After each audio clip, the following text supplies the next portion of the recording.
समझ रहा हूं तुम्हारी नीति, तुम सारे के सारे जो एक साथ मिलकर आए हो, इसके पीछे का मैं सारा कारण समझ रहा हूं।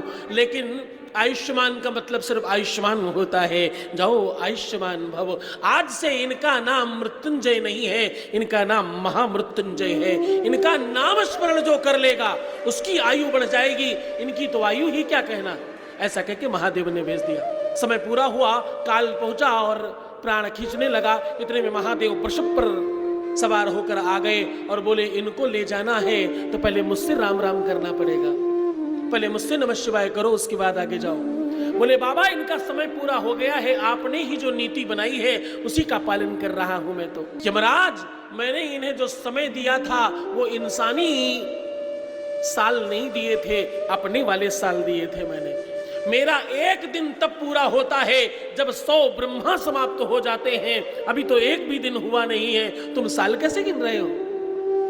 कई मनवंतर समाप्त हो जाए तब एक ब्रह्मा समाप्त होता है, और 100 ब्रह्मा समाप्त हो जाए तब शंकर का एक दिन पूर्ण होता है। बोले अभी तो एक दिन भी नहीं हुआ, मैंने इनको दोबारा 14 साल दिए हैं। ये सदा अमर रहेंगे और ये ऋषियों में रहेंगे, ये हमेशा जीवंत रहेंगे। जब तक नमः शिवाय है, जब तक शिव है, जब तक मंत्र है, और इन्हें मैं वेदों में स्थान दे रहा हूं, इन्हें महामृत्युंजय बना रहा हूं।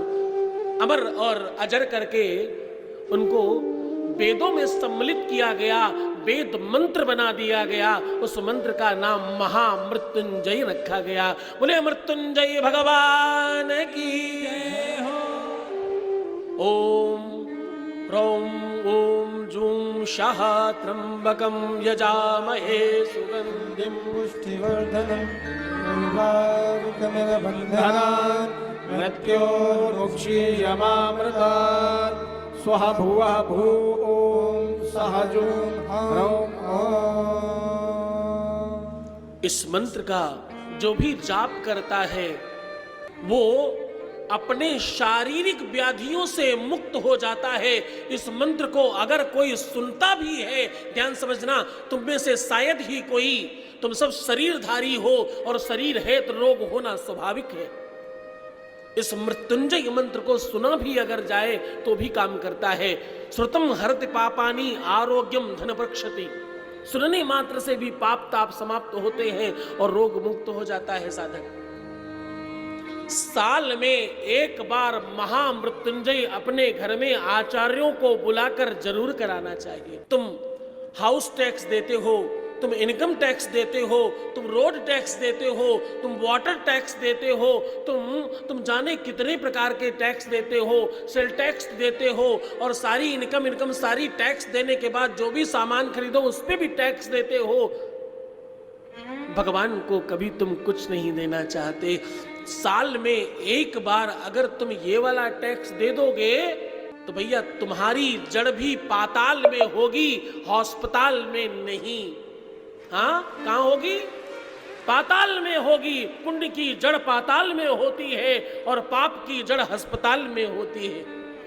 तो अस्पताल से बचना है तो साल में एक बार अपने पूरे वंश कुटुंब के नाम से आपके सद्गुरुनाथ धाम में वर्ष में एक बार महामृत्युंजय जरूर कराया करो, ये तुम्हारे लिए बड़ा अच्छा होगा। और एक बात कहूं, अगर रुद्राक्ष का फल, ध्यान से सुनना, अगर रुद्राक्ष का फल मिले, उसे खोलकर उसमें महामृत्युंजय मंत्र से सिद्ध करके अगर कंठ में पहन लिया जाए तो अकाल मृत्यु की सारी संभावनाएं समाप्त हो जाती हैं। ये ऐसे होते हैं रुद्राक्ष के फल, ध्यान से दिखाना।